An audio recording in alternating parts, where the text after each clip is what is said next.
Pues muy buenos días a todas y a todos. Muchas gracias por acompañarnos a compartir los alimentos. Les damos el agradecimiento y la más cordial bienvenida. Espero que les guste. Aquí, ya saben, este es el salón de reuniones del grupo para preparar los debates y los eventos que se realizan en el Pleno y a veces en las comisiones. Yo quisiera más bien preguntarles qué temas consideran que aquí en Confianza podemos tratar. No tenemos ninguna limitante ni ningún tema que no tengamos una postura como grupo y como proyecto, como partido. Entonces ustedes me imagino que tienen algunas inquietudes. Si gustan, hablamos de la coyuntura, desde la coyuntura internacional, la coyuntura nacional, si es por regiones, si es en la Cámara, si es del Ejecutivo, si es del Poder Judicial, de los partidos políticos, de lo que ustedes consideren. Estamos aquí listos para platicar. Agradezco al diputado Gerardo y al diputado Fernando que estén aquí acompañándonos, y a nuestro diputado que es muy joven, que lo está ensayando, Ángel de Nayarit. Adelante. Sí, gracias. Damas y diputados, con gusto, coordinador. En torno a lo primero, este gobierno no se ha visto muy lento. Piensa que todo se va a resolver con negar las cosas, y me refiero a los promocionales que estamos viendo en televisión del gobierno de los Estados Unidos. Ya hablan y que es instante, los medios muestran una indignación, pero oficialmente ni siquiera una nota informativa, ni siquiera un documento de extrañamiento al gobierno de los Estados Unidos en asuntos que solo competen a los mexicanos, por una parte. Por la otra, en torno a la reforma del Poder Judicial, se les dijo, se les advirtió desde diferentes polos de que se les iba a filtrar gente que tiene vínculos con el narcotráfico, con la delincuencia organizada, y ahora nada más quieren decir: no, los vamos a sacar de la lista. Están gobernando un país. Gracias. Bueno, en el tema de lo primero, nosotros expusimos en la Jucopo que era un tema grave, delicado, que el gobierno de Estados Unidos estuviera usando los medios de comunicación nuestros para difundir spot, mensajes denigrantes, y que pues es un tema delicado. Ahí entendemos también que deriva de una reforma que trabajó en el sexenio de Peña Nieto, en 2014, que permite que eso suceda. Y entonces la ruta para corregirlo, pues es la que viene de la parte de la presidenta, que va a mandar una iniciativa de ley para reformar la Ley General de Telecomunicaciones y impedir este ejercicio. Desde luego que hay instancias. Nosotros exhortamos a la Secretaría de Gobernación, a varias áreas, para que por la vía de que no se permitan mensajes denigrantes, pues se quiten esos, y que no nos vayamos solo por el tema de primero, pues un negocio, y vía el negocio pues te pagan y tú difundes lo que te dicen. Pero ese nos parece sumamente delicado, y bueno, no hay otra forma de pararlo, digamos, hasta que reformemos la ley nosotros. Y entonces vendrá esa ruta. En el tema de la reforma al Poder Judicial... Perdón, coordinador. Sí. Déjame un paréntesis. pero ya después del niño ahogado, quieren sí, hacer una reforma. Sí, pero porque... para eso está la Secretaría de Gobernación, sí, está RTC, y no ha habido hasta ahorita un mensaje del gobierno mexicano de extrañamiento. al gobierno de los Estados Unidos sobre ese extrañamiento. Sí. Bueno, ahí, digamos, sí, autocríticamente aceptamos que debe de caminar por las rutas adecuadas. No sé qué esté diciendo la Cancillería, pero debe de hacerse el extrañamiento, no tengo ninguna duda. Y sí creo que, bueno, quitar el andamiaje jurídico de 36 años de modelo neoliberal no es tampoco tan sencillo y tan rápido. Entonces, de repente, donde va, como dicen, donde salta la liebre hay que corregir, y sí, pues es después del niño ahogado. Pues debíamos de haber hecho esta reforma desde antes, pero como no había tenido repercusiones hasta ahora, pues no se había tocado como prioridad. Y entonces, pero bueno, nunca es tarde para corregirlo. Yo creo que hay que cambiar esa ley, no tengo ninguna duda que es la ruta correcta. Y en el tema de lo de la reforma al Poder Judicial, aquí pues es que son, digamos, temas de interpretación, y bueno, pues todo tiene errores, aciertos. Nosotros lo que consideramos es que la reforma en sí nos lleva a una profunda transformación de la nación, de rehacer el Estado, y así acuda un ciudadano a votar, es mucho más legítimo que como estaba el procedimiento anteriormente. Y pues están a la vista de todos los perfiles y los candidatos, y la gente tiene claridad de que si hay ahí candidatos que tienen cercanía con la delincuencia, vínculos con la delincuencia, defienden a la delincuencia, pues está el ejercicio del sufragio para no votar por ellos, porque no creo que los obliguen a que voten por determinada persona. Eso creo que se puede corregir en el momento del voto, y dos, pues si no funciona el juez, pues ahora hay un mecanismo para revocarlo también. Entonces ahí lo que valdría la pena es que pusiéramos atención en los 5 que vamos a elegir, 3 mujeres y 2 hombres, para el Tribunal Judicial del Tribunal de Disciplina Judicial, que esos son los que se encargarán de, ahora sí, no como lo hacía el Consejo de la Judicatura, poner disciplina y que los jueces apliquen la ley y no tengan, como ahora sucede, porque pues uno dice, puede ser que se filtre algún juez, magistrado, ministro de la delincuencia por la vía del voto, pero en este momento el Poder Judicial está muy corrompido y opera en función de la cartera. Si no, ¿cómo se explican el amparo que le acaban de dar a Silvano y la instrucción para que se liberen las cuentas que estaban siendo congeladas por vínculos o por delincuencia? ¿O cómo se explican que se instruya la liberación de las cuentas de García Luna para que la esposa pudiera sacar el dinero? O el procedimiento que tienen atorado para algunos que tienen juicios hasta en la Suprema Corte. Entonces, bueno, otra vez es un tema de interpretación. Nosotros estamos plenamente convencidos de que la reforma al Poder Judicial, para que ahora la gente emita el voto y elija a los juzgadores, es la ruta correcta. Coordinador. Sí.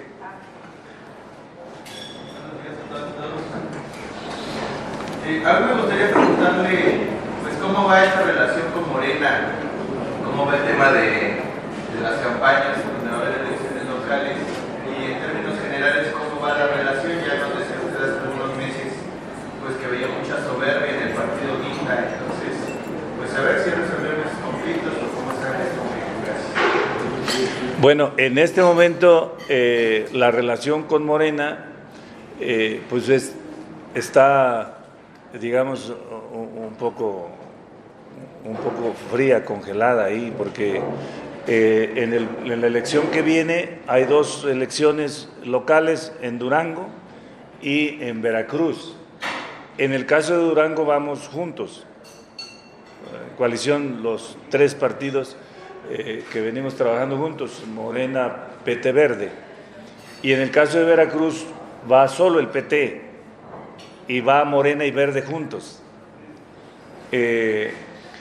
Porque yo sigo sosteniendo que el tema de soberbia en la dirigencia de Morena prevalece, y como desafortunadamente, lo digo con toda objetividad, no tenemos oposición del lado de la derecha o del lado del conservadurismo, y entonces al no ver oposición hacia la derecha, empiezan a ver que quién puede hacer competencia hacia la izquierda, y el único partido que aparece auténticamente de izquierda y congruente aparece el PT, y entonces les es, digamos, incómodo o infuncional al planteamiento de lo que se está construyendo desde mi punto de vista en Morena, no solo por este acto de soberbia y de sentirse prácticamente invencibles, empieza a trabajar internamente, y es un problema que puede terminar en una ruta equivocada. Ya vimos el ejercicio que le pasó al PRD en el concepto de sus tribus, de sus grupos y todo ese tipo de cosas que ocurren, porque estamos en una etapa de profunda transformación, pero vamos a algo novedoso, a algo nuevo, y para que mantengas la ruta de la transformación auténtica, se requiere mucha consistencia ideológica y política para saber a dónde vas, y no solo montarte al tema de procesos. Y entonces aquí pues requieres de liderazgos muy fuertes. Yo no sé si ya la presidenta mandó la carta a Morena un poco para ayudar. Eso ayudaría a Morena a poner un poco de orden, porque se ve con claridad que aparte de que tienen soberbia esos liderazgos, pues ya el tamaño de los grupos que se sumaron ahí, o los liderazgos que se sumaron ahí, pues requieren de aplicar el estatuto como más a fondo para que no se les desvíen. Coordinador, nada más ve soberbia en la Coordinación Nacional de Morena. ¿Cómo ve usted aquí en la coordinación de la Cámara de Diputados? Se lo pregunto porque pues apenas en el tema de desafuero de Cuauhtémoc Blanco, el PT votó en contra, y bueno, pues por ahí me contaron que Beto Monreal no le recibe ni las llamadas. Entonces, ¿cómo está la relación aquí en la Cámara de Diputados? Bueno, sí, ya platicamos. Ya platicamos. No, yo no digo solo en la dirigencia de Morena, digo soberbia en Morena. ¿Ah? Y es de todo, o sea, hasta el liderazgo más pequeño. Cuando tú dialogas con ellos, o los gobernadores que se sienten dueños de los estados, de nuevo volvemos, porque como no hay nada nuevo más que el planteamiento teórico de los principios con los que te debes de comportar, no mentir, no robar, no traicionar, pero no hay nadie que te vigile para que no hagas eso, y no tienes otra conducta más que esa porque vienes de la formación del PRI o la formación del PRD o algunos del PAN. Entonces, ¿cómo quieres que actúen como 4T? ¿Y quién les va a ayudar a que caminen en esta dirección? No sé si esté funcionando esto lo platiqué incluso, les confieso, aquí, como dice la raza, acá entre nos, en un diálogo que tuvimos con el presidente Andrés Manuel, cuando era presidente legítimo. Lo recuerdo muy bien en una comida en Apatzingán. Y platicábamos el tema de la necesidad de formación de cuadros políticos y la ausencia de cuadros políticos consistentes que tenía el movimiento. Y los veíamos por estado y por región. Incluso recuerdo bien que platicamos que uno de las fortalezas que tuvo el PRI fue precisamente que tenía un instituto de capacitación política, creo que duró hasta con Salinas, pero ese instituto de capacitación política era como una especie de universidad. Para cualquier cuadro político del PRI tenía que pasar por ahí, y más o menos era positivo y bueno, y duró creo que hasta con Salinas. Y entonces le decíamos, platicábamos pues con Andrés, y él decía que se requería que la izquierda instalara un proceso de formación. Y entonces me recuerdo que él a partir de ahí dijo que iba a proponer y empujar mucho la formación. Entiendo que cuando fue presidente, en el 18, empujó la creación de un instituto de capacitación, pero ha tenido dificultades desde el inicio para arrancar. No sé ahora qué tan fuerte sea y qué tan sólido esté para que esté ayudando, pero no tengo ninguna duda de que si no se instala proceso de formación política de los cuadros, desde los partidos de izquierda tendrán dificultad para la conducción de lo que llamamos la 4T, una transformación profunda del Estado mexicano, y pues tiene que ver con prácticas políticas. Y bueno, pues si la inercia nos vuelve a ganar, pues otra vez nos va a llevar a esta inercia equivocada de que no luchemos para ponernos al servicio de la gente, sino luchemos para que la gente nos sirva, y eso no está bien, eso no está correcto. Buen día a todos. Buen día. A todos. Nomás para una aclaración. Entonces, Morena está en esta conclusión por culpa de los priistas y motoristas, ellos son los corruptos que existen, porque eso es, aprendieron muy bien la lección, ¿no? Al interior de Morena.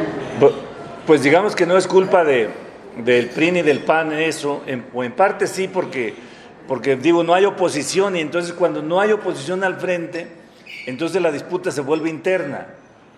Y ya vimos el primer ejercicio con las corcholatas. Ahora va a ser más rudo y más fuerte, porque como tienes menos oposición, y entonces no es culpa ni digamos, en esa parte, pues es porque no generan oposición, un proyecto alternativo o un proyecto diferenciado de la 4T. Y entonces estamos viviendo en México el concepto histórico que se llama la teoría del péndulo. Y en este concepto histórico, la teoría del péndulo, en el prismo adentro, el prismo tuvo la capacidad de sumar a todos primero, todas las expresiones, todas las fuerzas políticas y todas las clases sociales. Al partido la sumó vía los sectoriales, la CNC, la CNOP, la CTM. Y adentro del PRI entonces se daba este debate, y había gobiernos que se movían a la izquierda y se iban moviendo hasta la izquierda hasta que topaba, y luego se volvían al centro y luego se volvían a la derecha y hasta que topaba. ¿Cuándo ocurrió su rompimiento? Pues desde el 82, pero en el 88 se quebró. Las dos expresiones de estas se quebraron, se rompieron, y la de izquierda, la del nacionalismo, sale por la vía de Cuauhtémoc, Porfirio Muñoz,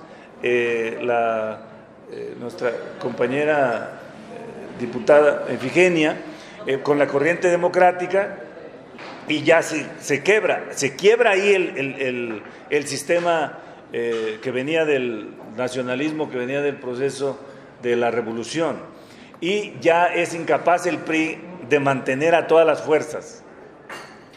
Y ahí, digamos, empieza a triunfar la derecha, y no tengo la menor duda que ahí se instala en el 88 el prianismo.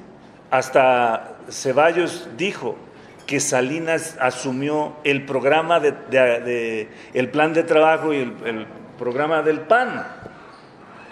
Pues ahí fue más que obvio. Y ahí ya no se pudo entonces mantener el PRI, porque ahí se rompió también la disciplina. Hasta ahí llegó incluso este instituto que estoy diciendo.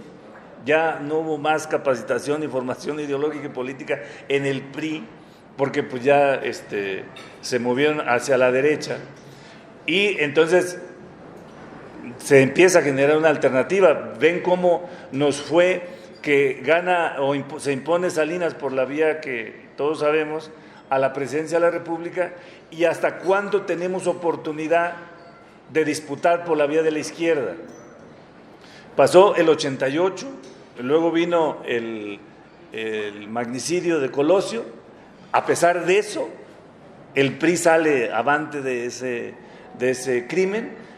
Luego viene la alternancia, porque por la crisis del 94, la presión norteamericana, el tema de la alternancia, entra Fox, una suerte de 6 años perdidos, luego Calderón, luego desata la guerra contra el narcotráfico y la desgracia en la que nos metieron, vuelve Peña Nieto en acuerdo entre ellos, y ve hasta dónde, hasta el 18 tuvimos oportunidad. ¿Cuántos años pasaron para construir eso? Y aquí no hay duda de que a partir del 1 de julio de 2018 inicia un proceso de nuevo hacia la izquierda, y este proceso de nuevo hacia la izquierda, en inercia, no hay forma de que se detenga pronto. Y ahí es donde lo que nosotros decimos es que la primera transformación se nos quedó en el camino, que fue la independencia, por los problemas internos. Y bueno, ya saben ustedes que hubo hasta imperio. La segunda transformación con Juárez y los conservadores y la invasión francesa se nos quedó en el camino. La tercera transformación de la Revolución de 1910 también se nos quedó en el camino, por falta otra vez de formación, de educación, de consolidez de los cuadros políticos. No quisiéramos que la cuarta también se nos quede en el camino muy pronto. ¿De qué depende? De que seamos congruentes, de que seamos consistentes, de que no le fallemos a la gente, de que sí tengamos el concepto de que somos un gobierno del pueblo, con el pueblo y para el pueblo, y que lo hagamos de a de veras, porque si no, entonces simulamos y empieza a quebrarse.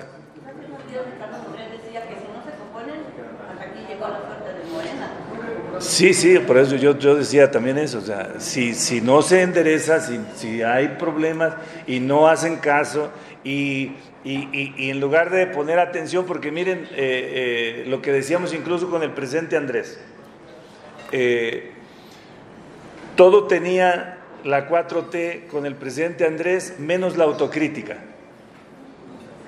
Y entonces la autocrítica siempre viene de la formación de izquierda, porque los de izquierda siempre preguntamos por qué, para quién, y eso no les gusta al estilo luego que tenían, que es un estilo un poco vertical.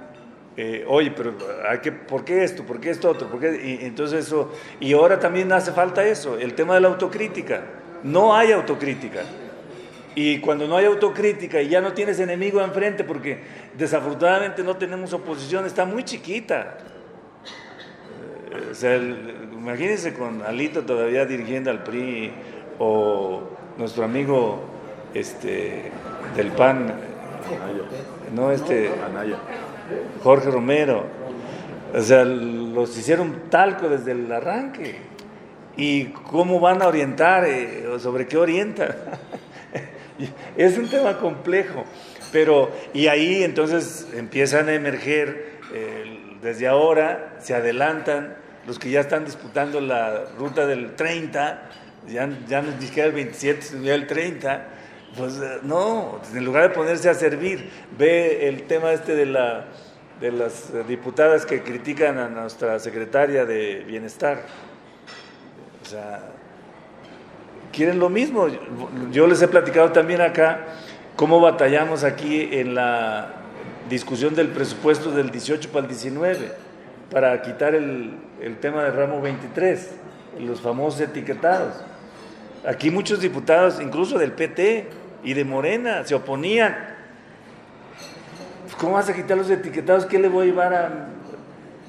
Me recuerdo un diputado que me decía, fíjate que antes pues yo iba a mis municipios y me hacían una fiesta, mataban una vaca, una barbacoa y con banda, y me agradecían que gracias a mí se había hecho el caminito, se había hecho el drenaje, la escuela. Y ahora, ¿qué nos traes? Pues nada, votamos el artículo 4 constitucional para que la pensión universal fuera un derecho y está llegando aquí. No, que aquí ocupa, ¿qué nos traes? Entonces ahora me dice, mira, los servidores de la nación nos traen la tarjeta, ¿tú qué traes? Y entonces ya no sabía qué decir. Ve cómo cambia la concepción. Y entonces ahora en esta legislatura, porque he tenido la fortuna de estar en la del 18 al 21, del 21 al 24 y esta. Y en esta nos cayeron otros y querían que regresáramos de nuevo al tema de los etiquetados. Y desfilaron gobernadores acá ahora de nuevo y presidentes y pasaron acá pensando que iba a haber de nuevo el etiquetado. Afortunadamente no regresó porque eso ya no debe regresar. Pero son resistencias que hay que vencer. Diputado, finalmente la detención del delegado del IMSS en Tamaulipas. Dice que se lo sembraron. A lo mejor le podríamos separar armas o drogas, pero 3 millones de pesos. No creo que la Guardia Nacional le dé 3 millones de pesos para que siempre ahí al primero que gane. ¿Cuál es tu opinión al respecto y qué debería hacer la presidenta y su heredero? Gracias. Bueno, ahí no hay duda de que, miren, tenemos el otro, como decía acá nuestro amigo, con la ley esta del 14 que permite que gobiernos extranjeros vengan y divulguen aquí cosas que no debieran de hacer. Ahí tenemos otro problema con el asunto de las fiscalías, porque esas fiscalías son de 9 años y ya ven lo que pasó en la Fiscalía de Guanajuato, iba para 18 años, la Fiscalía de Veracruz, la Fiscalía de Morelos, bueno, podemos ir por la de Sinaloa, y bueno, ahí la de Tamaulipas, y entonces aquí otra vez es donde yo digo que debe haber como una especie de formato, como nosotros lo tenemos como PT en nuestros documentos básicos, cómo debe conducirse un gobernante o un representante popular del PT. Y ahí, si no se hace una investigación a fondo, pues no hay duda de que quedará la percepción, por un lado, de que le pudieron haber sembrado sus 3 milloncitos de pesos. A la otra es de que se le está protegiendo. Y ninguna de las dos cosas es positiva. Entonces debe de ir a fondo sin ningún titubeo la investigación y trátese de quien se trate. Porque si empiezas a proteger a uno, entonces pues ya te volviste igual que el pasado. Estás protegiendo para que no te dañen en tu gobierno, y entonces eso me parece que es incorrecto. Lo que debe hacerse es una investigación sin orientaciones políticas. Entonces hay que cambiar a Gertz, ya va para 7 años. Bueno, Gertz, ustedes saben que está nombrado para que son 6 años, ¿no? 9 años, otra vez, que es el mismo tema de los fiscales locales, 9 años. ¿Y cuántos lleva? ¿Apenas lleva 6? Pues hay cosas ahí que yo creo que tienen que modificarse y mejorarse en la fiscalía, no tengo ninguna duda. Diputado, yo le quiero preguntar, nos comenta que la relación con Morena está congelada, Pues está fría. Habla de una soberbia en la dirigencia de Morena. Yo le quiero preguntar si esto no llevaría a una crisis o a una ruptura en la coalición, sobre todo porque nos comenta que las elecciones de este año locales van en Durango juntos, pero también nos dice que los gobernadores se sienten dueños de los estados y obviamente se sienten dueños del partido y dueños de la designación de candidaturas. ¿No es un riesgo de romperse la coalición por esto? Bueno, mira. Ninguneo que les van a hacer, porque aquí vemos que tampoco los toman en cuenta en el trabajo legislativo. Entonces, ¿qué garantía hay que en próximas elecciones Morena no solamente nada más utilice el nombre del Partido del Trabajo e incluso del Verde, pero sus candidatos sean o sus aspirantes sean desechados sin ningún reparo? Bueno, mira, aquí nuestro trabajo nosotros lo hacemos con Morena y sin Morena. Nosotros somos un grupo independiente y tenemos clara nuestra tarea y nuestra responsabilidad.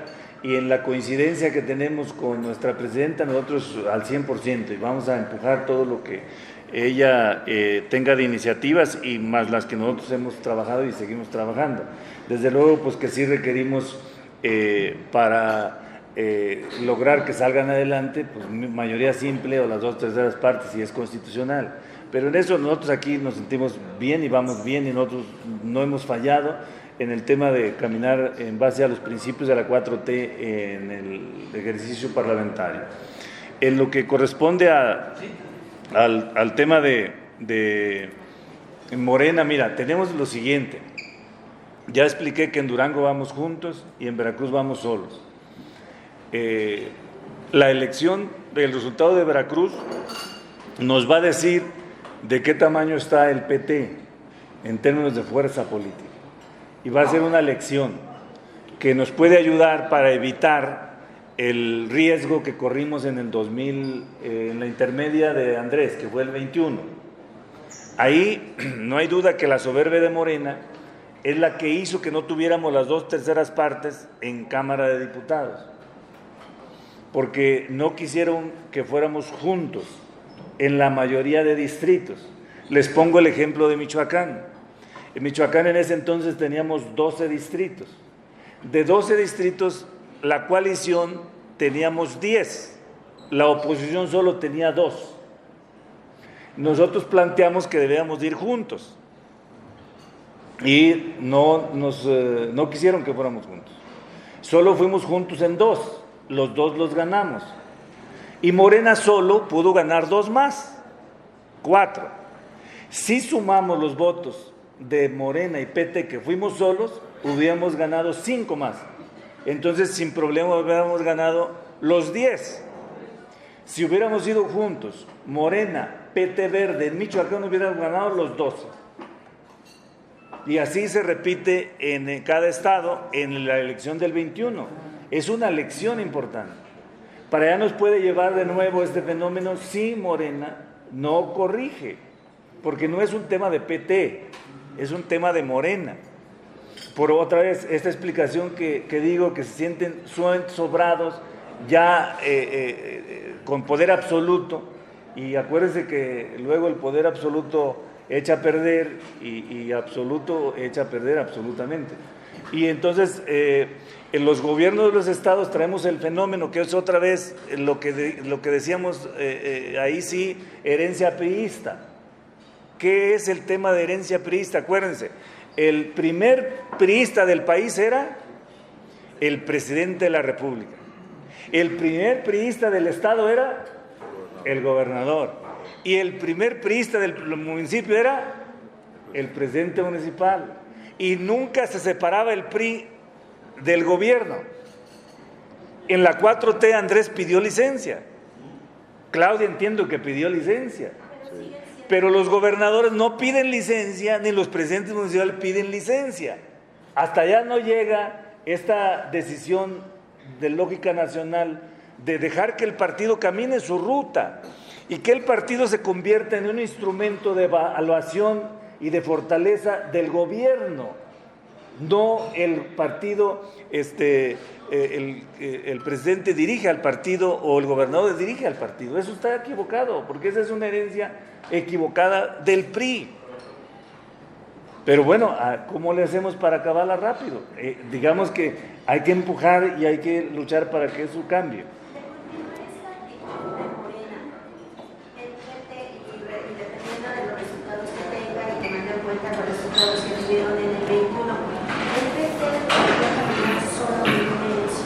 Nosotros no tenemos problema en caminar solos. Nosotros, acuérdense que ponemos siempre en prioridad el proyecto y por lo menos en prioridad el pueblo. Nuestro lema es unidad nacional, todo el poder al pueblo. Y para que eso suceda se requiere de un pueblo organizado. Por eso también sostenemos que para nosotros nuestro lema se hizo realidad el 1 de julio de 2018. Donde la gente, el pueblo se organizó y tomó el poder. y con Andrés Manuel y ahora con Claudia, no tengo ninguna duda, la gente y el pueblo, y hay razón en ello, siente que está en el poder a través de Andrés o a través de Claudia, eso no tengo ninguna duda. Mientras eso suceda, eso ayuda, pero necesitamos fortalecer la democracia, fortalecer esa visión y que permee hacia abajo, porque si no en las dirigentes, acuérdense que es muy facilito, cuando tú andas en campaña, eres muy humilde, saludas a todo mundo, ofreces todo, arreglas todo, y ya que estás en el poder dices, no, yo estoy recuperándome porque gasté, y entonces ya tú eres el presidente o el diputado porque te lo mereces, porque te hizo justicia la revolución, porque eres el más guapo, porque ya te tocaba, y ya no respondes a la voluntad de quien te puso ahí. Eso es muy facilito, es un brinco muy facilito. Luego, en el caso de los gobiernos municipales, ya no se diga los estatales, pues está el cajón de dinero. Y como son terminales para decidir, pues de repente agarras y dices, está facilito, nadie me dijo nada. Y el tamaño de los presupuestos de los gobiernos de los estados, y ya se empieza a descomponer. O sea, para desbaratarte y descomponer es muy fácil, pero para sostenerte congruente, honesto, transparente, usando el dinero para la gente, es un poco lo complicado. Y ahí es donde otra vez hace falta lo que yo dialogué con Andrés Manuel en Apatzingán cuando era presidente legítimo: formación ideológica y política de los cuadros, que esa es la ausencia que tenemos todavía. Porque vean los cuadros de Morena. A ver, díganme de izquierda, izquierda, izquierda. Hay poco. ¿Haces o no haces? Bueno.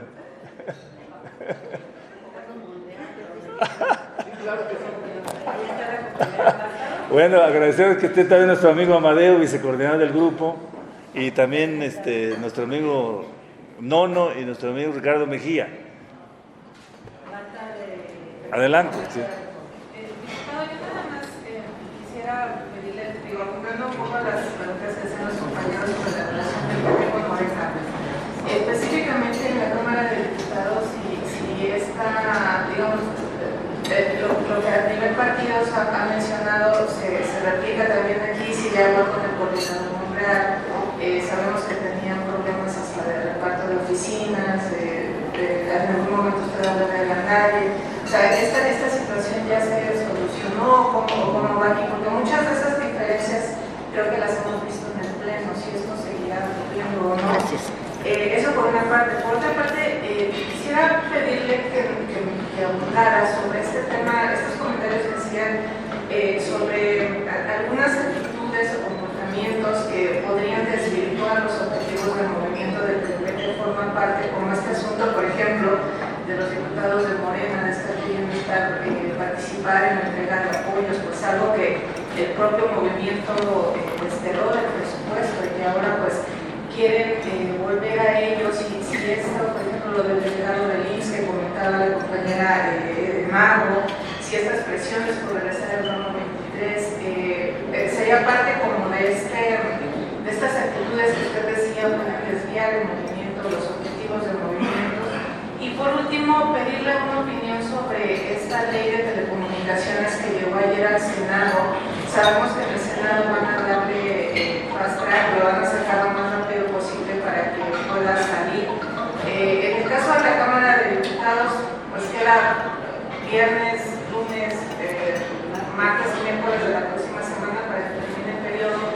¿Qué procesamiento prevé usted que se le pueda dar y si ve posibilidad de que esto pueda salir antes de que concluya el periodo? Muchas gracias. Bueno, miren, primero el asunto de la relación aquí con el coordinador Monreal y con el presidente de la Cámara, sí hubo un poco de, digamos, enfriamiento de relaciones por la postura que asumió el partido, que nos parece, y lo ratificamos, que fue correcta, en dos temas. En el tema de los honores que le hicieron equivocadamente al embajador de Marruecos. Y en el tema de lo de Cuauhtémoc, para nosotros era muy sencillo lo que tenía que suceder, que la sección instructora no hizo su tarea y que regresara el expediente para que lo hicieran bien, era lo que queríamos. Y pues tenían otra postura y se fue por otra vía y nuestra posición fue firme en eso. Pero ya tenemos relaciones, ya se restablecieron, ya estamos dialogando. Incluso ayer, acuérdense, no sé si supieron, vino el embajador de la República de Irán y tuvimos reunión en la presidencia. Y también tenemos diálogo con el coordinador Monreal. En el tema de los espacios sí nos quedaron a deber, todavía no se cumplieron, eso también ustedes es público, se sabe. Y en el tema de la relación con Morena, pues nosotros esperamos que mejore y que haya, pero para que eso suceda tiene que haber una decisión política. Y ahí a veces lo positivo tarda en llegar o lo bueno tarda en llegar hacia abajo de la decisión popular y lo malo llega rápido. Y entonces, si mandan la línea de que debe haber buena relación con el PT, pues establece buena relación con el PT en todos lados. Pero si hay frío, pues hay frío en todos lados, de arriba hasta abajo. Nosotros esperamos que eso cambie. Y en el tema de la ley, pues depende de... Nosotros creemos, porque ya ves lo que nos decía acá nuestro amigo, que debe de modificarse esta ley para que ningún gobierno extranjero pueda divulgar sus mensajes, más si son denigrantes, en nuestro país, sin permiso de nadie, solo con que paguen. Y entonces para eso es esta ley, y si el Senado la trabaja rápido, nosotros no tendremos inconveniente también en apoyarla, porque nosotros estamos 100% con la presidenta, sin ninguna duda. ¿Y de qué depende? Pues si sesionan hoy, si resuelven, si lo mandan, porque aquí el periodo termina el 30 de abril. Si llega antes, creo que la podremos sacar, si no, tendrá que resolverse en el periodo extraordinario, porque sí va a haber periodo extraordinario. Coordinador, quisiera yo también aprovechar la presencia de los diputados para preguntarles acerca de lo que sucede en sus entidades, sobre todo en Guerrero, en Sinaloa. Ayer dijeron en Sinaloa el secretario de gobierno que pues siente que hay una mala percepción de la seguridad por culpa de los medios de comunicación. No sé usted qué piense acerca del trabajo que se está realizando en este tema allí y qué piensa que se debería de hacer. Y pues también en Guerrero, ¿no? Hace el sábado de Gloria específicamente vimos en Michoacán un desfile en el que estuvo pues integrantes del cartel Jalisco Nueva Generación, ya en una situación pues que denota que ha permeado muchísimo, que está muy arraigado este tema del narcotráfico en algunas comunidades. ¿Cómo lo viven allá en Guerrero? Si ustedes también están viendo este fenómeno. ¿Quién primero tuvo? Guerrero y seguido yo haciendo. Aquí el diputado Ricardo Mejía, que nos diera una opinión acerca de cómo ve que va el trabajo federal en cuanto a seguridad. Gracias. Entonces empieza Guerrero, Sinaloa y Coahuila. Sí. Coahuila. Michoacán. Adelante, Guerrero. Bueno, primero que nada, buenos días a todos. Bienvenidos todos los medios de comunicación. Su servidor, soy diputado federal del distrito número 5 de la Montaña Alta de Guerrero. Y bueno, la percepción de la que tú me preguntas, pues es la que todo el mundo tenemos. La gran inseguridad que vive el Estado, ¿sí? Y que el planteamiento siempre ha sido pues de que haya una gran coordinación, pues municipio, Estado y Federación, porque está muy complicada. En estos momentos venimos saliendo de un acontecimiento en Costa Chica, de una familia entera que fue arteramente asesinada. Entonces, pues nosotros reprobamos, pero también pedimos la coordinación de los niveles para poder ver el problema que está sucediendo en Guerrero. Pero digo, lo que se ve no se juzga. Ahí está, soy un ciudadano más, independientemente de que yo sea diputado, soy un ciudadano más de Guerrero y que vive la inseguridad al igual que todos.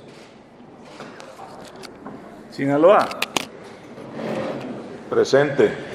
Ánimo, y desde Nabolato vengo. Ánimo y a sacarnos un 10. Yo quiero saludarlos, decirles que soy el diputado Fernando García del tercer distrito electoral, y ahí le van los municipios. Es Sinaloa municipio, es Mocorito, es Badiraguato, es Angostura, Salvador Alvarado y Nabolato. Es el distrito más grande, tiene 6 y un pedacito de 2 municipios nuevos, principalmente Juan José Ríos, que me toca ahí algunos seccionales. Pero mencioné Badiraguato, que es la cuna, ¿sí? Y de todo lo que se habla ahí. Fui profe ahí en Badiraguato, conozco la sierra de Badiraguato, ¿sí? Y sé lo que hay ahí en Badiraguato y sé lo que es su gente. Pero sé también lo que hay. Me tocó ser presidente municipal el 2008-2010 y me tocó una guerra similar, siendo presidente municipal. Y no duró un mes ni 2 meses, duró casi 3 años. Y no podemos hablar, porque si somos familia, somos un ciudadano más, y si a alguien le pasa a un ciudadano, ahí sí nos está pasando a todos. Porque quisiéramos que nadie le pasara, y menos a los nuestros. Pero ahí está Culiacán, ahí está Nabolato, ahí está Elota, está Cozalá y Badiraguato, desde luego. Pero decirles que a una familia que le pasa eso, y siempre lo hemos dicho, siempre nos arrebata el monstruo del narcotráfico en un descuido a alguien de la familia, a alguien, ¿sí? Y no quisiéramos, repito, que a nadie le pasara. Pero la obligación del gobierno es tratar de mantener la tranquilidad, de mantener la calma y decir que no pasan cosas mayores, pero sí pasan, y ahí están, y ahí están. Entonces, decirles que todo esto pues vendría, y siempre lo hemos dicho, que tiene que ser a través de una nueva cultura, que la educación debe estar más ahí, cambiar la cuestión de la actitud de la gente en la situación del respeto, en la cuestión de los valores, y si allá tenemos que ir, y se han perdido. Yo refiero esto porque mi distrito abarca casi totalmente la cuestión de la sierra, y la cuestión ahí de la violencia ahí está cerquita. Yo creo que necesitamos trabajar todos en esto. Es un compromiso de la descomposición del tejido social que existe. ¿Qué veía usted como profesor en las actitudes, en las expresiones de los jóvenes, de los alumnos en relación al narco? Yo decía ahorita que ese gran monstruo nos arrebata, y principalmente a la edad cuando ya nos creemos dueños del mundo, que es de los 13, 14 años a los 18, 20, por la misma necesidad, ¿sí? Por la misma, ¿qué puedo decirles? Falta de la cohesión familiar, de ese tejido que está descompuesto, y vemos a alguien allá que es rico a veces de la noche a la mañana, o aparenta, y a veces ese joven se quiere ir por ese camino. Por eso decía yo ahorita que la educación debe estar más fuerte, más afianzada, y esos valores en el núcleo familiar debe de regresarse. No existe. Hay una generación donde ahorita nosotros le hacíamos caso completamente a las personas mayores, no nada más a nuestros padres, y ahorita los jóvenes, ¿sí?, no nos hacen caso a los padres, o los padres les tenemos miedo a los jóvenes, ya no los podemos mandar, ni someter, ni educar, ni nada. Ahí está la situación que decimos, que tiene que regresar esos valores hacia la juventud. Que no nos arrebate ese monstruo del narcotráfico. Gracias.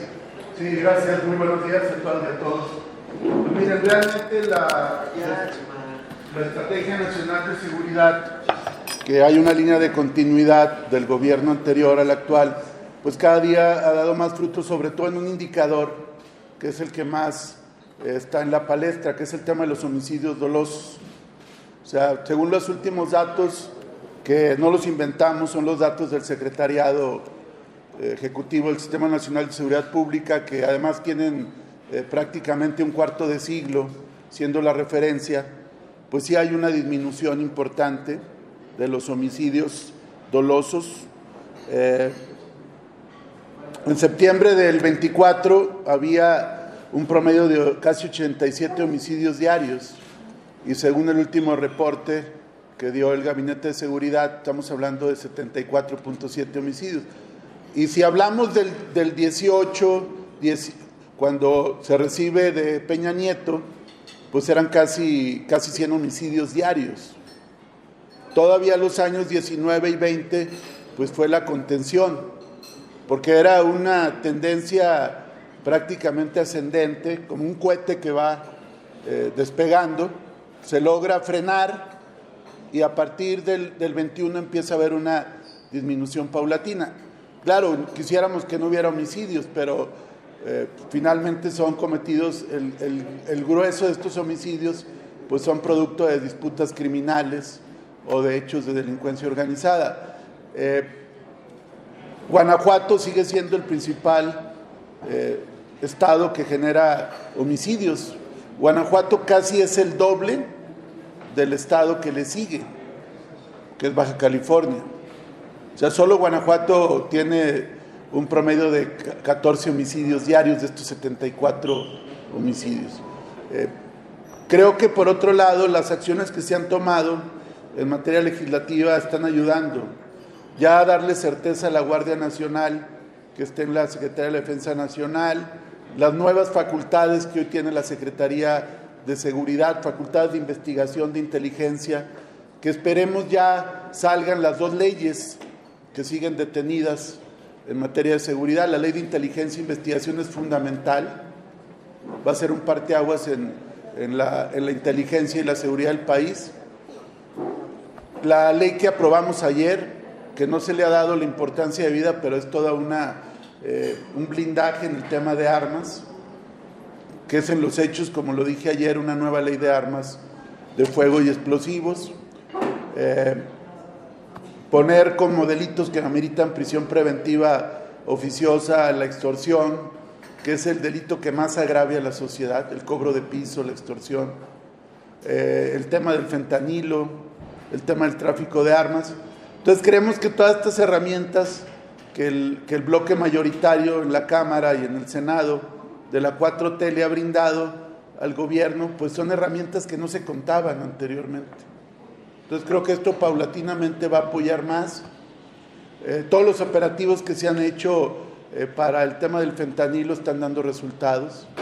Incluso si ustedes se han fijado, pues ya la belicosidad del gobierno estadounidense ha menguado un poco en este tema. Digo, no queremos tampoco, no somos ilusos, porque es un tema que se utiliza luego políticamente y como un medio de presión, pero al menos ya la experiencia de las detenciones por la patrulla fronteriza del tema del fentanilo, pues ha ido a la baja. Es lo que yo podría comentar. Claro, no quiere decir que todo esté bien, hay pues los narcobloqueos de hace unos días, algunos homicidios múltiples en algunos puntos, pues sí son hechos que siguen generando una gran conmoción y que mueven al país. El tema de Sinaloa, pues ya lo comentó aquí el diputado Fernando, pero bueno, es un recordatorio de que nunca podemos dar por sentado que ya hay lugares que están pacificados. O sea, siempre la lucha por la seguridad es una constante. Cualquier variable, cualquier movimiento puede desencadenar conductas de conflicto entre grupos delincuenciales, ¿no? Claudia, voy a que me digas desde tu punto de vista de seguridad sobre este spot que ya ha sido multicomentado. Apenas aprobaron una reforma sobre soberanía nacional. Este mensaje se ha interpretado también como una intervención indirecta del gobierno de Estados Unidos en nuestro país y que pone en riesgo también, aunque se vea muy dramático, la soberanía nacional, la seguridad por el tema del mensaje que están emitiendo. Desde tu punto de vista, ¿qué es lo que debería de proceder? Se van a esperar a que esté la ley para poder sancionar a los medios electrónicos, sobre todo, porque pues, a los periodistas no van a hacer nada, ni a las plataformas. ¿Qué van a hacer para que una vez que antes que entre en vigor esta iniciativa, que la apruebe, la iniciativa de la presidenta Sheinbaum, que se puedan tomar medidas para que ya no se sigan difundiendo, porque todavía creo que estaban... Sí. A mí me gusta desde el punto de vista de seguridad nacional. Gracias. Sí, claro, bueno, ya el diputado Reginaldo habló al respecto. Nosotros avalamos lo que ha dicho la presidenta Sheinbaum. Esperamos que el Senado pueda actuar con prontitud para poderle dar el trámite legislativo y que llegue aquí a la Cámara. Pero evidentemente hay un vacío jurídico que hay que establecer. Son hechos novedosos y a hechos novedosos hay que actualizar el marco jurídico. Claramente, pues sí es una injerencia, viola lo que aprobamos hace unos días en materia de soberanía nacional, porque el espíritu de esa reforma es precisamente que haya este tipo de injerencias. Y por otro lado, no olvidar que cualquier medio de comunicación, sobre todo electrónico, que tiene concesionado el espectro radioeléctrico o los medios electrónicos, pues son concesiones del Estado mexicano. Entonces, al final del día, también tienen que asumir y acatar pues un marco jurídico nacional. Es como los tiempos oficiales o como algunos espacios que se dan también en materia electoral. Hay normativas que tendrán que acatar los medios de comunicación y que estaremos al pendiente del trámite legislativo que le dé el Senado para hacer lo propio nosotros. La primera, usted está hablando de un enfriamiento y que debe de cambiar la actitud de Morena, pero ¿de quién tiene que venir ese mensaje para que cambie el hielo que hay entre Morena y el Partido del Trabajo, para que no se rompa esa alianza legislativa y nacional que tienen ustedes y puedan repetir en el gobierno federal y en otras instancias?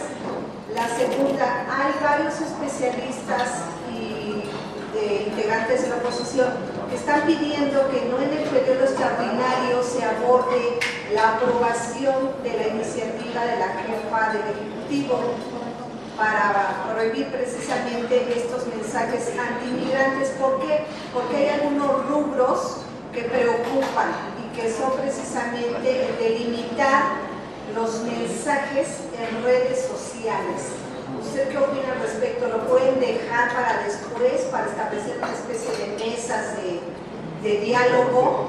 ¿Sí? ¿O les está ganando ya la premura para frenar estos mensajes antimigrantes y que no se vuelva a repetir? Pero sobre todo, como decía Francisco Rubio, se están viendo muy tardados porque ni siquiera el gobierno federal está emitiendo una carta de extrañamiento. Parece que le tiene miedo a Trump de que vaya a aplicar aranceles en represalia. Bueno, ahí pues debe de prevalecer, digamos, la cabeza fría para poder resolver en el contexto en definitiva, y yo creo que la ruta que se ha planteado es la correcta. Esperemos que el Senado resuelva pronto la reforma y nos la mande a nosotros y la aprobemos también y se publique y entre en vigencia, y entonces ya no tendrás mayor problema. Creo que ese es un poco lo que debe ocurrir. Aquí nosotros sí, ya se leyó el posicionamiento de la Cámara, que eso fue una iniciativa del grupo en Jucopo, y ya eso se mandó de exhorto también al gobierno para que pudiera hacer eso con los medios. Y hay algunos otros que van en la ruta que planteaba, le preguntaba Margarita a Mejía. En la reforma que nosotros hicimos, se estableció quién puede ser calificado como traidor a la patria, y ahí viene un problema mayúsculo en los que están difundiendo esto, porque al final es una invasión a la soberanía. Entonces son cosas que creo que sí debemos de empujar rápido, y también lo decía con precisión.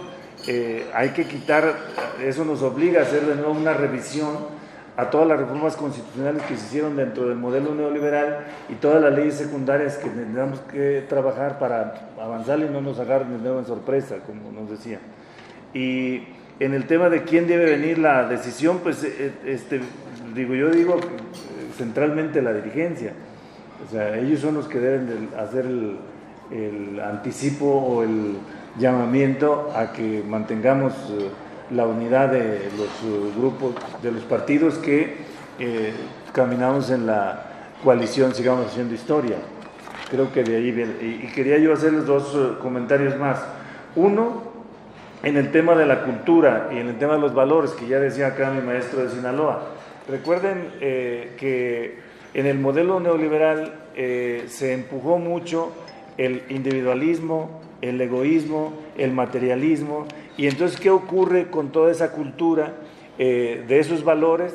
Pues que ahora tenemos muchas dificultades para hacer trabajos en equipo, uno. Y dos, hay zonas donde prevalece mucho este criterio, y entonces la forma de vida cambia. Yo recuerdo, por ejemplo, en Apatzingán, Michoacán, difícilmente te acepta el noviazgo una muchacha si no traes camioneta. O sea, si llegas en caballo no te... Y entonces, ¿por qué? Porque ya está este panorama de... Y entonces, ¿cómo hago para tener una camioneta? Pues me voy a la fácil, me meto al tema de la delincuencia y narcotráfico, y rápido tengo eso. Y entonces todo te va trastornando el tema cultural y te va rompiendo ese ejercicio.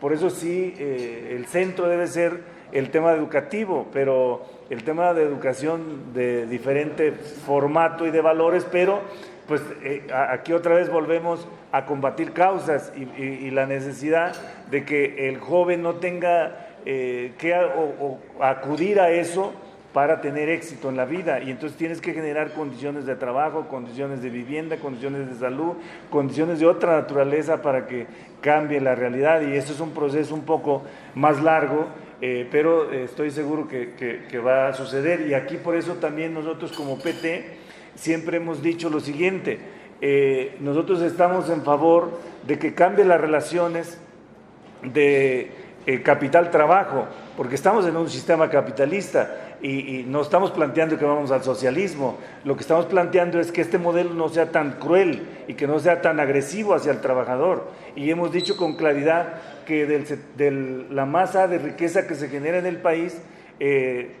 apenas logramos disminuir 3 puntos con Andrés Manuel, porque de la masa de riqueza que se genera en la nación, el 70% se queda el capital y el 30% el trabajo. Cuando llegó Andrés era 27-73. O sea, y aquí por eso nosotros decimos, hay que disminuir la jornada laboral de 48 a 40 horas, porque ayuda a que el padre o los padres convivan más con los hijos, tengan mayor recreación y no le cuesta nada al capital.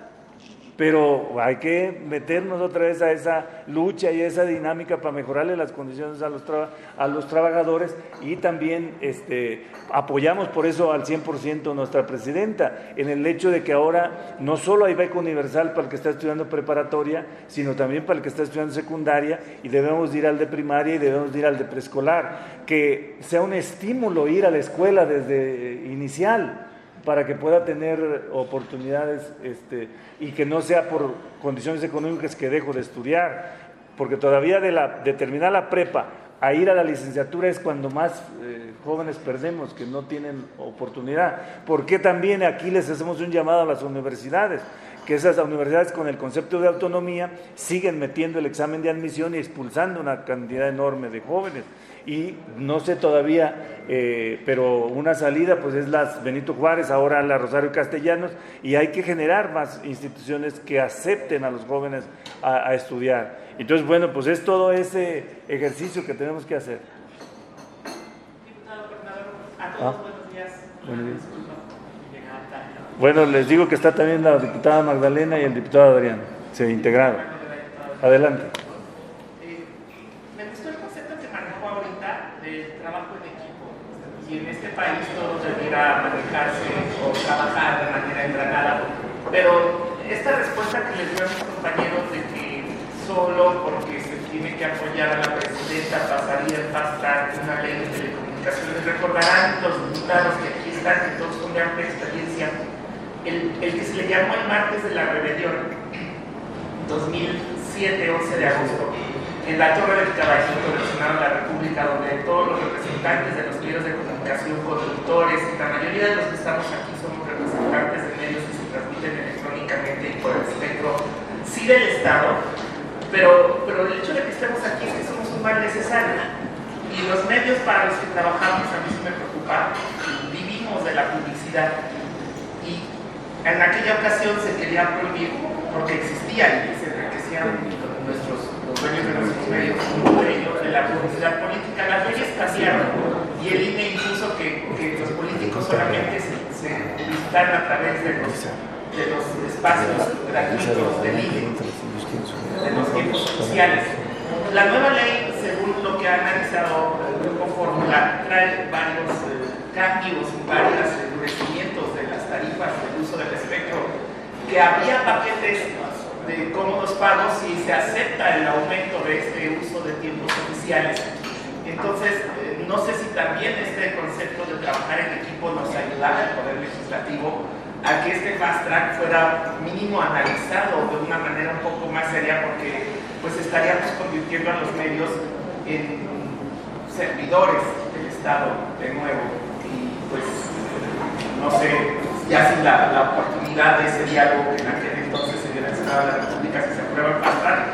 Y ayer platicaba con el presidente de la Comisión de Radio y Televisión, de aprobarse el fast track, y si hubiera controversias constitucionales por parte de los medios de comunicación, pues para junio ya estarían jueces y ministros a modo. No sé cuál sea su opinión, coordinador, o alguno de los diputados. Bueno, los ministros van a ser a modo del pueblo de México, porque va a salir a votar a sus ministros de la Suprema Corte, a sus magistrados y a sus jueces. No va a ser a modo de alguien en lo particular, porque si hubiera sido a modo, la presidenta hubiera seguido con lo que teníamos, que ella elegía las ternas, las envía al Senado, manda línea al Senado, quiere a fulano y ahí arregla. Y eso se acabó. Ahora va a la urna, y la urna, el ciudadano va a resolver a quién quiere de ministro. Espero que no se equivoque el pueblo, pero si se equivoca el pueblo, puede corregir. En el tema de la reforma, como está planteada, es reformar la ley que hizo en el periodo de Peña Nieto, 2014, donde se permite que gobiernos extranjeros paguen publicidad y sea divulgada en medios nacionales. Centralmente ese es el punto. Lo demás no tiene reforma, ni se les va a castigar, ni se les va a sancionar, ni se les va a impedir que sigan con sus concesiones. Centralmente viene en el tema de que ningún gobierno extranjero pueda hacer el ejercicio que está haciendo el gobierno norteamericano, que es denigrante en México. Ese es el centro de la reforma. Entonces no tiene que ver con otra cosa. Yo quiero que me hicieras una aclaración, por favor. Ahorita que decías del individualismo, el egoísmo, que es un tema que manejó López Obrador, hasta nos decía, los accionistas a los que quieren lograr algo más de lo que vive la gente, ¿no? Pero esta es una tendencia mundial, no solo de México, de que la gente pueda aspirar, pueda tener proyectos. Entonces, no sé, aquí dices, hay que ver los trabajos, los empleos, pero pues lo que permea la narcocultura es más fácil para los jóvenes enrolarse a estos grupos criminales que ir a buscar a una fábrica, a una oficina donde les van a pagar 100 pesos diarios por 8 o 9 horas. ¿Qué hay que hacer con este modelo? Ustedes ya tienen 7 años, 7 años gobernando. Sí se ha subido el incremento salarial, pero no es suficiente. A los jóvenes no les convence que le paguen 120, 150 por 9 o 10 horas. ¿Qué van a hacer para que a los jóvenes los convenzan? Que aparte de estudiar, pues van a ganar bien y que no se necesita tener recomendaciones en el gobierno o en los gobiernos para que puedan tener un cargo, aunque no sepa nada, como decía López Obrador, que 95% es realidad y 5% conocimiento. Miren, es un tema complejo, complicado y muy profundo. Ustedes recuerden que el modelo neoliberal nace con Thatcher y con Reagan en Estados Unidos. Y este modelito neoliberal es el que nos llevó a esta conceptualización de que la individualidad es lo que triunfaba y que el Estado debía de alejarse lo más que se pueda del mercado. ¿Y qué ocurrió? ¿A dónde nos llevó? A una concentración de la riqueza extremadamente grande, que son muy pocas empresas transnacionales, sobre todo norteamericanas, las que concentran la riqueza del mundo. Un solo individuo puede concentrar la riqueza de 5, 10, 15, hasta 20 países. Por ese mercado y por ese individualismo y por esos valores de egoísmo, de centralismo, de materialismo. Y eso es lo que está en crisis. Ven cómo le está yendo a Europa. Ven cómo le está yendo a Estados Unidos también. Y ellos ya no están en esa ruta de modelo. ¿Y cómo venía antes el modelo? El cooperativismo, la colectividad, donde el Estado es el que garantiza la conducción y la responsabilidad del reparto de la riqueza, que es hasta donde nosotros estamos empujando y estamos volviendo, porque aquí también en México el Estado se privatizó todo. Bueno, recuerdo que algunos decían, no privatizan a su mamá porque ya no la tienen, o sea, privatizaron todo y alejaron al Estado.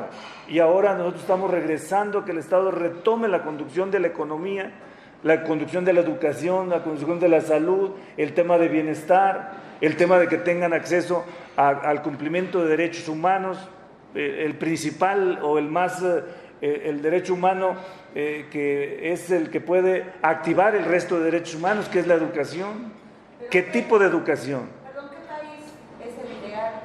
Bueno, aquí no hay, aquí otra vez, es como yo expliqué, para lo que estamos haciendo de la 4T, pues es una cosa nueva, y de repente nos gana la inercia de ir a lo que tenemos solamente en experiencia, y ahí es donde volvemos a la cultura priista, porque no nos atrevemos a ser revolucionarios, a ser de verdad transformadores.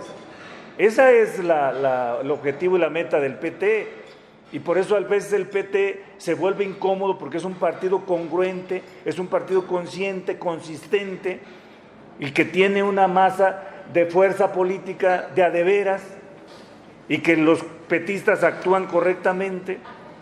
Pues se les vuelve un poco incómodo, porque es lo que nosotros queremos, hacer una nueva patria partiendo de nuestros valores, recuperar nuestros valores, recuperar nuestros planteamientos desde Morelos, Hidalgo, Juárez, Villa, Zapata, los Flores Magón, José Bartolomé de Domínguez, las hermanas Cerdán. O sea, requerimos ir construyendo. ¿Y ahí qué tiene que ver? De nuevo la educación. Estaba escuchando que el presidente norteamericano quiere quitar las materias sociales de la educación, porque es ese mismo concepto de materialismo, porque ahora quien está en Estados Unidos es la oligarquía gobernando.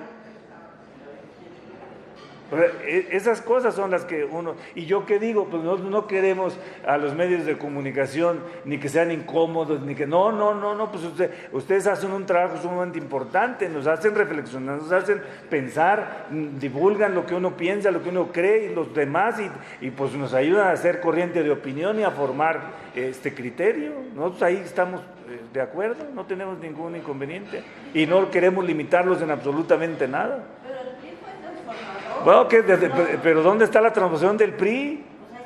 ¿En qué momento fue transformador? Yo expliqué que en la teoría del péndulo, donde fue más transformador, digamos, el PRI, partiendo de que creo que va a cumplir en el 29 100 años, porque lo formó Calles. Fíjense ahí, Calles, antes de Calles había muchos partidos políticos. El general J. Mújica fue gobernador de Michoacán por el Partido Socialista Michoacano. El gobernador de San Luis Potosí fue gobernador por el Partido Cooperativista Mexicano. Había muchos partidos políticos. Nace el PRI y concentra a todos en un solo partido.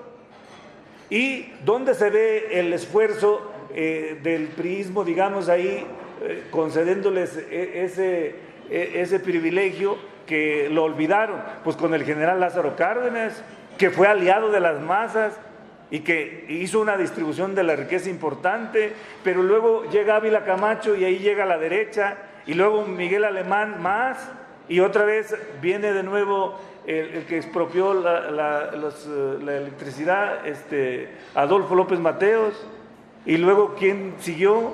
Díaz Ordaz, y luego Echeverría, y luego López Portillo. ¿Dónde se descompusieron? Pues cuando llega el modelo neoliberal. Ya olvidaron el planteamiento de la revolución, y Salinas se recorre hacia el planteamiento del PAN, de la derecha, y Zedillo peor, y ya pues Fox y Calderón, una desgracia trágica, 12 años, y Peña recupera y se convierte en el gobierno más corrupto del país. Pues lo que hicieron bien se los reconocemos, pero lo que han hecho mal y peor, ahí está a la vista de todos. La mayor desigualdad del mundo en México. O sea, es verdaderamente monstruosa la desigualdad. No sé si coincidan.